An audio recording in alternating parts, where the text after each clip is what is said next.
Greetings and welcome to today's 10-minute painting lesson. We're going to begin here, as we generally do, with our large damp square-headed brush. Here I'm applying some titanium white to the base of our sky, and I'm moving upwards with it. Then I'm going to take a little bit of primary blue, apply that to the top of the sky, and then begin to blend it downwards. The goal here is to render a fairly smooth gradient, one very much void of brush strokes or implications. This is generally best achieved by using a very soft touch of the brush, as additional pressure can generally render more of a stroke. Now from there I'm going to incorporate some primary blue at the bottom of my canvas in the river.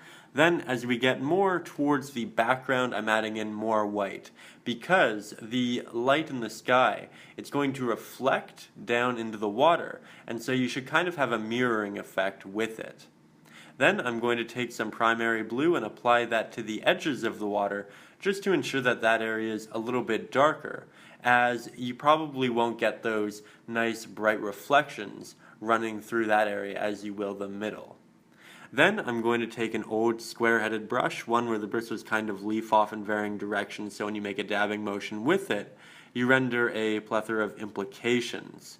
And here I'm doing so with a mixture of primary red, primary yellow, and a little bit of burnt umber as well. The colors are going to render this orange, or at least one similar to it, and I'm going to work on the tree line in the background, but I'm also going to work on the reflection of the tree line in the background. So I'm also working that downwards as well. Remember, we're creating that mirror image. Then I'm going back to my palette, I'm grabbing this slightly darker mixture. It has a little bit more burnt umber in it. I'm applying it more so to the bottom of the trees and the reflection of the bottom of the trees, and then as we move up in the trees, it gets brighter and brighter. This occurs because there will be much more light on the tops of the trees and there won't be as many shadows being cast down upon them. Then I'm going to go over to the right-hand side of my canvas. I'm using the same brush, and we're incorporating a very dark green. This is a mixture of Mars black, primary yellow, and primary blue as well. Here I'm still doing a lot of that same dabbing motion to render all of those implications of foliage and all of that, like we did in the background, but here we're doing it with a bit of a darker color, and we're using this on the side to create a bit of a vignette and ensure that the eye remains in the middle of the painting. The eye will innately go to the brightest portion of a painting, so if you can make the edges a little bit darker, you'll kind of subconsciously guide the viewer's eye to where you want it to be. Then I'm adding some highlights onto the edges of that green, as you can see here. This is a mixture of primary yellow, titanium white, and a little bit of primary blue as well. I'm only applying this to the areas that I think the light will be catching, and I want it to transition into the darker areas as well. I want it to be a gradient, but not a soft, smooth gradient like what we rendered in the sky and the water, more so a textured gradient that's comprised of the same stroke as the subject itself. So it's a lot more of that dabbing implication there. Now here I'm moving on to the tree on the left-hand side of the painting. It's worth noting that the water, the trees in the background, the trees in the middle ground, none of it's done, but we need to let it dry before we go in and add our highlights and our details. It's very much a process piece. So right now, while we let that dry, I'm working on this larger tree over to the left. I'm incorporating some different branches. I'm ensuring that the tree isn't straight standing. You want to ensure that your trees always have a bit of a move or divot in them. You want them to be interesting and captivating. You don't want them to ever look the same, and they should look like they're constantly evolving. You don't want two of the branches to look the same either, or from them to spout from the same area on opposite sides of the tree. So we're just trying to instill as much diversity there as we possibly can. I used a mixture of burnt umber and Mars black for that, and now I'm working on the other side of the canvas, creating some smaller trees. Again, these ones are going to be very different, and if you find that you're having an issue rendering this sort of thing because you're getting a bit of a toothy or grainy aesthetic, you're not able to get the detail and fine lines that you want, I'd simply implore you to incorporate a little bit of additional water in your mixture, as it will thin the paint and it'll make it be applied much more smoothly. It'll be a little bit more transparent, but you can always go back in and add additional layers, so it's nothing to really worry about. We're going to have to go back in and do additional layers on most everything anyway. Here I'm also going to that bottom foliage area of that tree. I'm working in a very similar dark green to what we used over on the right hand side. This is going to make the painting look a little bit more cohesive. You generally don't ever want to incorporate a color in one area of the painting. You want to spread it out. You want to do 3 areas, 5 areas, 7 areas, etc. Generally in odd numbers, just so it's not a little bit boring, just so it isn't too balanced. That way it's a little bit more dynamic. But we're adding that green to both sides to balance it out.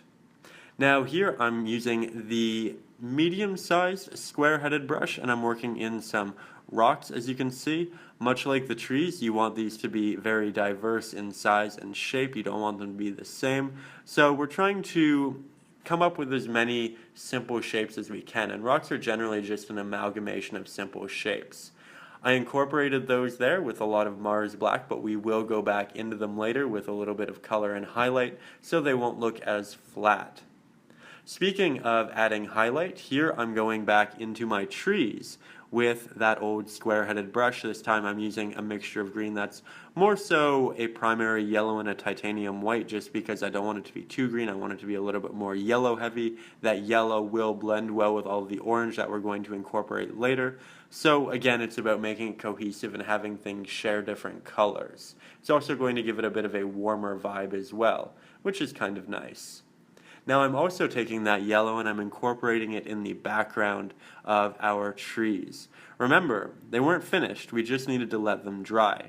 So now we're going in and adding in some additional detail. I'm predominantly applying it to the tops of the trees where it will be receiving much more light, but we are occasionally moving downwards to the areas that kind of have a little bit more shadows. Perhaps certain areas are protruding, they're not getting as much shadow light, and we're able to also incorporate that there as well.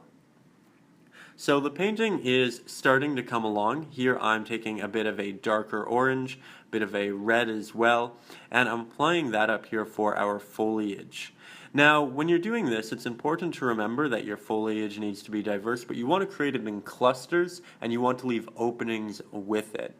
It's really imperative that you do that so that it looks more three-dimensional, so that it looks a little bit more real. It'll be a lot more captivating. So keep smaller openings, keep larger openings. Try to incorporate at least 5 openings in each tree, and you can even go up to 100 if you're working on a larger canvas, where you can incorporate some more realism and detail.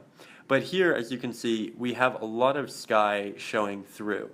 We're starting with a very dark pigment there, but we will go back in and add highlights as soon as we can. Until then, I'm going to begin adding some highlights to our tree here over on the left. I'm using a mixture of titanium white and burnt umber, and I'm kind of just dabbing on these implications that are going to look like bark. I was using the medium-sized square-headed brush because when you use a dabbing motion with it, you can generally get something that looks very much akin to bark. So it's important to recognize what brush you're using and what it's best for. The old square-headed brushes, fantastic for foliage, and then new, cleaner square-headed brushes, generally better for things like bark and sharper subjects. Here I'm using a smaller square-headed brush, and I'm incorporating some water here, just creating some line work and predominantly in horizontal strokes. These are things that's going to kind of show that the water is moving and flowing, and it's going to give the painting a little bit more detail and realism as well.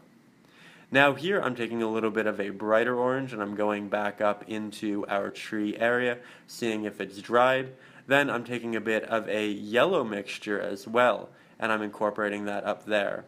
Unfortunately, the camera did cut there, so we did lose a couple of seconds, but we're back at it, and I think the painting is really starting to come together here. Now I'm taking a little bit of gray, I'm adding some highlights to the tops of our rocks because we don't want anything to look flat. We need to ensure that we are adding a darker, a medium, and a light source to each subject to render a good amount of depth within it, and that's something that can be done over time through the process. As you saw, we're consistently starting something, letting it dry, and then coming back to it. So that's very much the process of acrylic painting.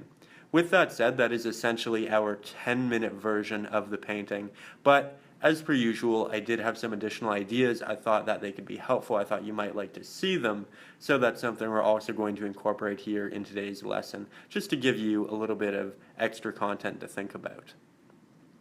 Now here I'm using the medium-sized round-headed brush. I'm adding some titanium white to the back of our trees now that they're dry, and I'm creating this mist with my finger as well. I'm trying to keep it very soft, and it's fairly transparent because I'm also incorporating a good amount of water.